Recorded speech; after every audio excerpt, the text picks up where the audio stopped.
అందరికీ నమస్తే అండి. నేను మీ మధులక్ష్మిని. నేను ఎక్కడికి వచ్చాను అంటే మన సింహాచలం రోడ్డు దగ్గర సెంట్రల్ జైల్ దగ్గర ఆపోజిట్లో రామకృష్ణపురం ఉందండి.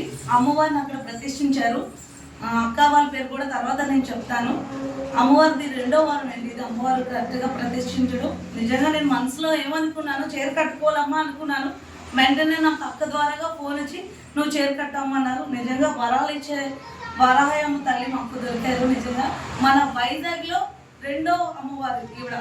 ఎక్కడో డబల్ గార్డెన్స్ దగ్గర విన్నాను నేను, కానీ ఎప్పుడు వెళ్ళలేదు. కానీ నాకు ఇంత అవకాశం ఇచ్చిన ఇంత అదృష్టం అమ్మ ఈ వారాహి అమ్మవారికి, జై వారాహి అమ్మవారికి నిజంగా నేను మనస్ఫూర్తిగా నిజంగా నా కోరుకుంటున్నానండి. థ్యాంక్ యూ సో మచ్ అందరికీ. మీరు అందరూ వస్తారని, మీ కోరికలు కూడా తీరుతాయని నేను మనస్ఫూర్తిగా కోరుకుంటున్నానండి. ఒక్కసారి వచ్చి చూడండి అమ్మవారిని, అంతే. మీ అనుకునే కోరికలు కూడా తీరుతున్నాయి.